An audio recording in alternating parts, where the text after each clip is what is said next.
Hello students, welcome back to 8th session on cost of capital. In this session we are concentrating on marginal cost of capital. What is marginal cost of capital? That's the question to be answered.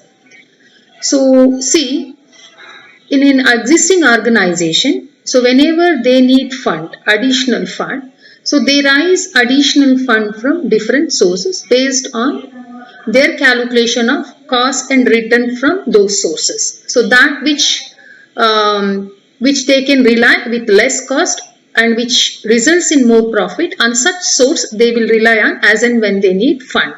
So cost of such additional fund is known as marginal cost of capital. So the marginal cost of capital is weighted average cost of new capital calculated by using marginal weights. Try to understand. So as and when organization requires additional fund, how it will raise that additional fund? From what and all sources it will rely on. So cost of such new capital used based on marginal weights constitute marginal cost of capital. So the marginal weight represent proportion of various source of funds to be employed in raising additional fund. Means out of, for example, assume that you need 20 lakh now.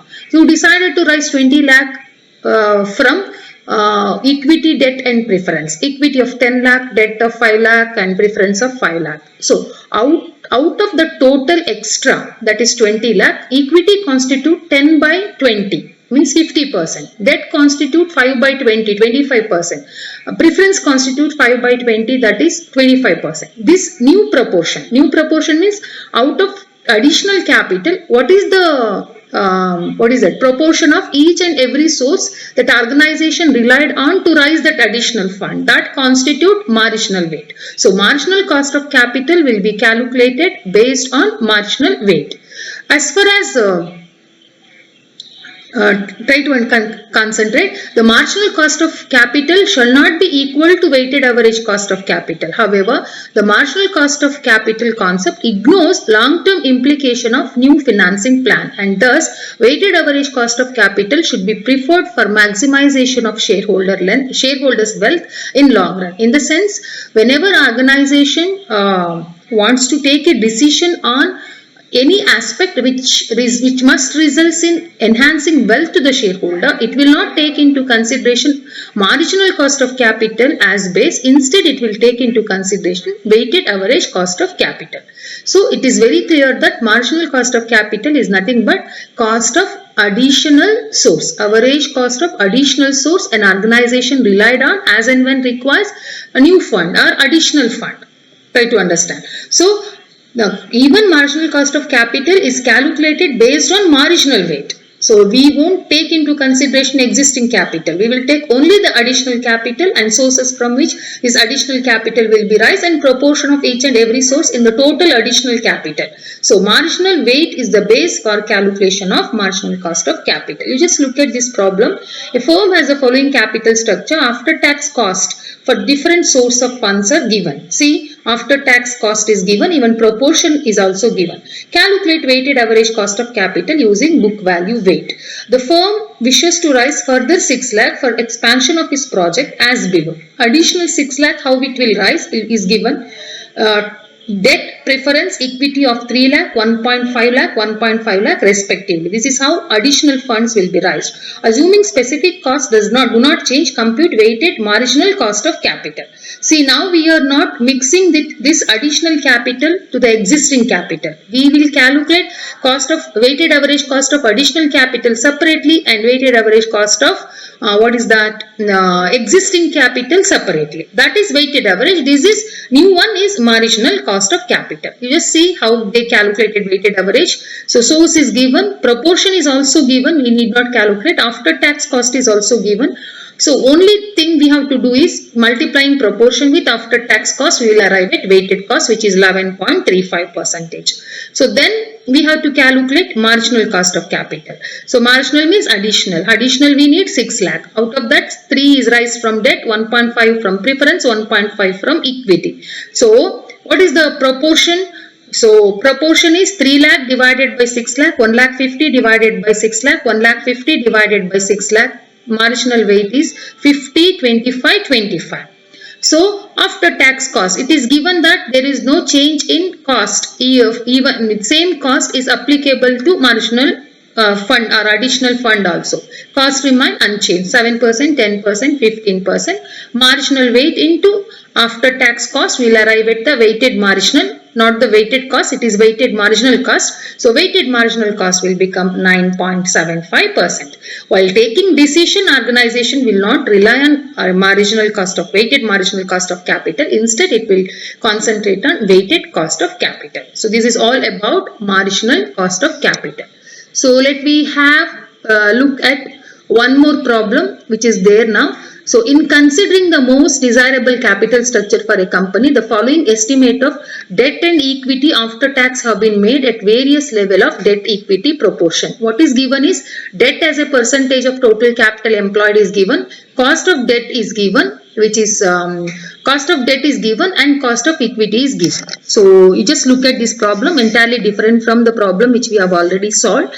So debt as a percentage of total capital is 0. It means there is 0 debt, 100% equity. 10, it means there is 10% debt, 90% equity. So 20, there is 20% debt, 80% equity. 30% debt, 70% equity. 40% debt, 60% equity. 50% debt, then 50% equity. 60% debt, 40% equity. Debt as a percentage of total capital employed can be used to calculate what is equity as a percentage of total capital. So equity as a percentage of total capital is 1 minus debt as a percentage of total capital, assuming that total capital consists of debt and equity only.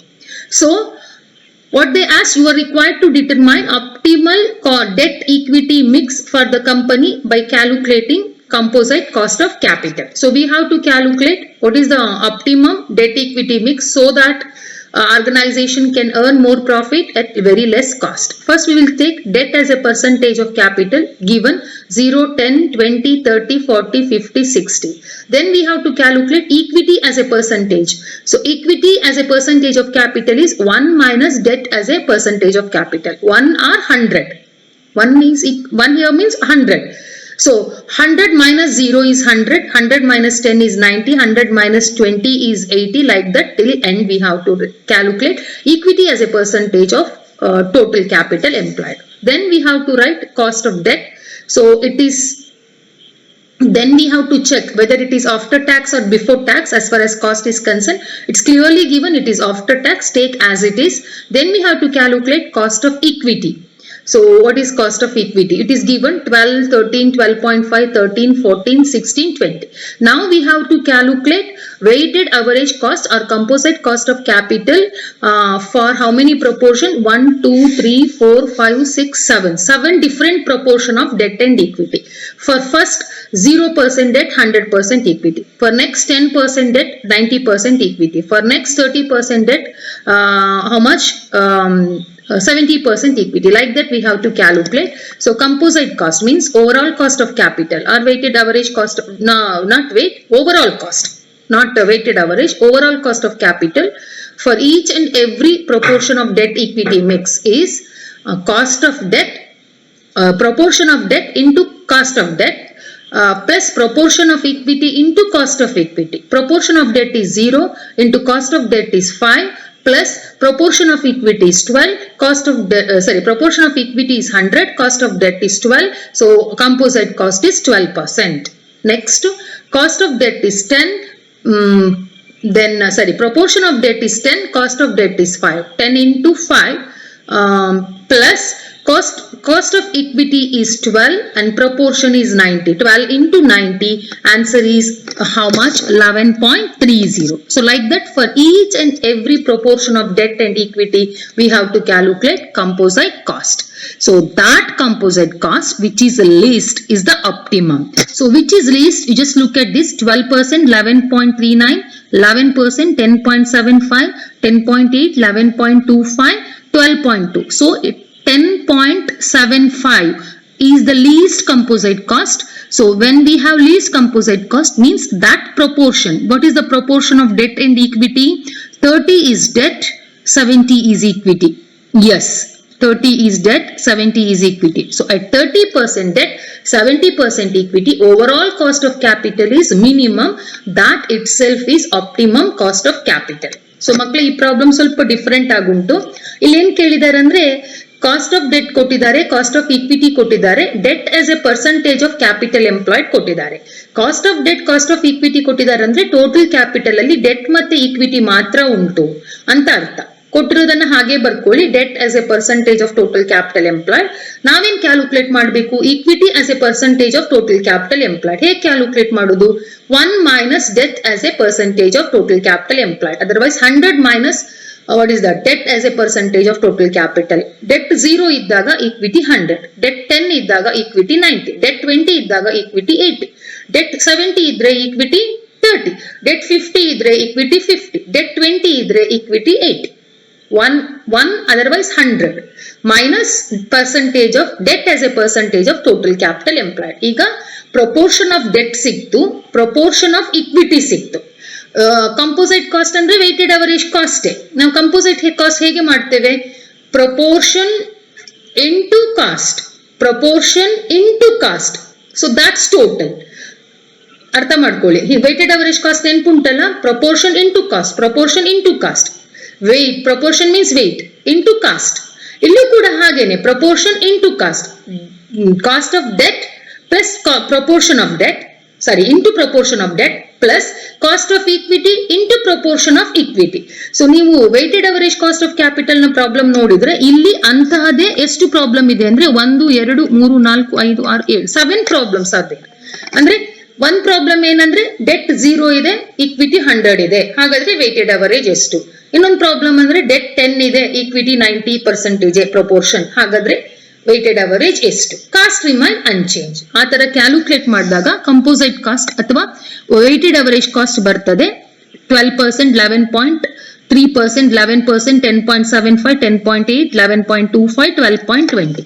ಅವ್ರೇನ್ ಕೇಳಿದ್ದಾರೆ, ಈ debt equity proportion ಅಲ್ಲಿ ಯಾವ debt equity proportion ಇಂದ ಏನು organisation can earn more with less cost, that is known as optimum.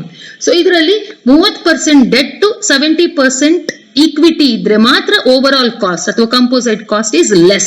Cost is less at 30% debt, 70% equity. So 3:7. Otherwise 30% into 70. Otherwise 0.30 is to 0.70 is optimum debt equity. Optimum means that which generates more profit at less cost. So when we calculated composite cost for each and every mix of debt and equity, so it was clear that at 30% debt, 30% equity, 30% debt and 70% equity, weighted average cost is minimum. So that itself is what is that? Optimum. So now look at the next problem. The following items have been extracted from liabilities side of the balance sheet of a XYZ company as on 31st December 2010. Paid up capital is there, 4 lakh equity shares of 10 each, reserves and surplus, loan 15%, non-convertible debenture 14%, institutional loans. Both are debt, whether it is convertible, non-convertible, redeemable, irredeemable, or secured, unsecured, both are debt. Other information about company as relevant is given below. Year ended 31st December, dividend per share, then earning per share, average market price per share. So 3 years dividend per share, earning per share, market price per share is given.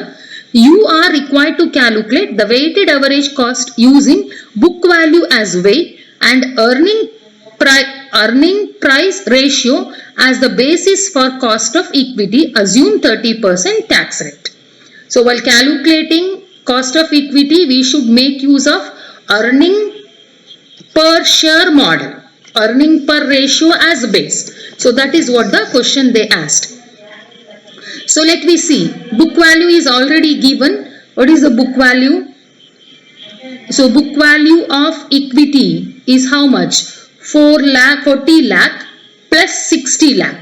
Totally 40 plus 60 means 1 lakh, because equity means not just equity, equity plus reserve. 40 plus 6 means 1 crore. 40 lakh plus 60 lakhs, not 6 lakh. 40 lakh plus 60 lakh, 1 crore. Then 15% non-convertible debenture, 20 lakh. 14% institutional loan, 60 lakh. Total is 1 crore 80 lakh. So now we have to calculate cost, after tax cost. So what is after tax cost? So it is clearly given. We have to calculate what is that, cost of equity based on earning per share ratio. So earning to price ratio means earning per share model. Third method of calculation of what is that, cost of equity. So what is earning per share during 2007, because the data is relating to 2010. Data is relating to which year? 2010. It's given that asset side of the balance sheet of 31st December 2010. So the what we have here is, we do not have 2010 data. We have 2007 data. So earning per share is 7.5 divided by market price per share 50 into 100 means 15% is cost of equity based on earning per share model. So the next one is 15% non-convertible debenture. So this is cost of debt before tax. We have to calculate cost of debt after tax. So 15% minus 1 minus 50%. What is the tax rate applicable to the organization? It is 50%. If not given, yes, it is not given, or given, yes, it is given. So 50%. So 15% minus 50%, 1 minus 0.50 means 50% of 50%. 15% 50 is 7.5%. As far as institutional loan, 14% into 1 minus 0.50 means 7%. So we have cost of debt after tax with regard to what is that, non-convertible debenture as well as institutional loan. So now after tax cost is already known. So we know that weighted average cost of capital is weight into cost divided by weight, sum of weight. Otherwise, we know that once we calculate cost, then we have to multiply with the weight. Sum of weight into cost is weighted average cost of capital. Here they applied the formula. So what they calculated is, so they multiplied weight, what is that, after tax cost. So after tax cost in case of equity is 15 lakh. In case of non-convertible debenture is 1 lakh 50. In case of what is that, redeemable institutional loan is 4 lakh 20. So 20 lakh 70,000 divided by 1 crore 80 lakh into 100. The answer they arrived is 11.5. If this answer is confusing, you do one thing. 1 crore divided by 1 crore 80 lakh. Calculate proportion of equity. 20 lakh divided by 1 lakh, 1 crore 80 lakh, calculate proportion of convertible debenture. 60 lakh divided by 1 crore 80 lakh, calculate what is that, institutional debenture proportion. You multiply proportion with after tax cost, you will arrive sum of that product, that means product of weight into cost will become 11.5%. So this is what the first question they asked. So the only one question I feel, there is no other question with regard to this problem. Now look at this problem.